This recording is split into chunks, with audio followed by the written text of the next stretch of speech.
പന്തീരങ്കാവ് ഗാർഹിക പീഡന കേസിൽ ഭർത്താവിനെതിരായ മൊഴി യുവതി മാറ്റിയതുകൊണ്ട് കേസ് അവസാനിക്കുന്നില്ല. വധശ്രമം ഉൾപ്പെടെയുള്ള വകുപ്പുകൾ ചുമത്തിയതിനാലും യുവതി മൊഴി മാറ്റിയ സാഹചര്യം വ്യക്തമല്ലാത്തതിനുമാണ് കേസ് അവസാനിപ്പിക്കാൻ സാധിക്കാത്തത്. കഴിഞ്ഞയാഴ്ചയാണ് ഭർത്താവിനെതിരെ താൻ കൊടുത്ത പരാതി വ്യാജമാണെന്ന് കാട്ടി യുവതി വീഡിയോ പുറത്തുവിട്ടത്.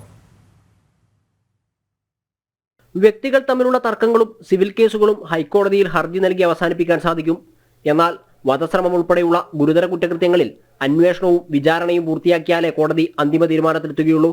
പന്തീരാങ്കാവ് ഗാർഹിക പീഡന കേസിൽ വധശ്രമം അടക്കമുള്ള കുറ്റം പ്രതിയായ രാഹുലിനെതിരെ ചുമത്തിയിട്ടുള്ളതിനാൽ യുവതി മൊഴിമാറ്റിയ സാഹചര്യത്തിലും കേസ് റദ്ദാക്കാൻ കഴിയില്ല.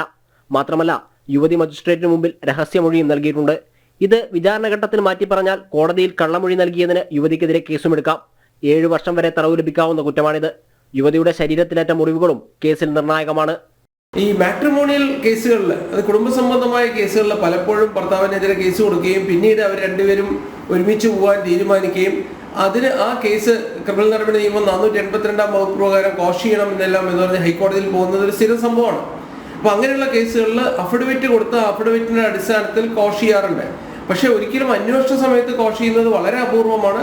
അത് ഇൻവെസ്റ്റിഗേഷൻ കഴിഞ്ഞ് കോടതിയിൽ അതൊരു ചാർജ് ഷീറ്റ് കൊടുത്തു കഴിഞ്ഞതിന് ശേഷം, അതായത് ഒരു കുറ്റപത്രം ഫൈനൽ റിപ്പോർട്ട് നൽകിയതിന് ശേഷം മാത്രമേ ഹൈക്കോടതി പോലും അങ്ങനെയുള്ള കേസുകളിൽ നടപടി എടുക്കാറുള്ളൂ.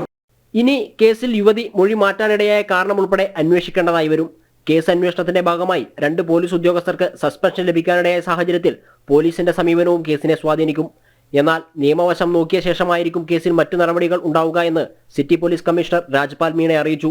ജർമ്മനിയിൽ കഴിയുന്ന രാഹുലിന്റെ അറസ്റ്റ് അടക്കമുള്ള നടപടികൾ കേസിൽ അനിവാര്യമാണെന്നാണ് നിയമവിദഗ്ധർ പറയുന്നത്. ജനം, കോഴിക്കോട്.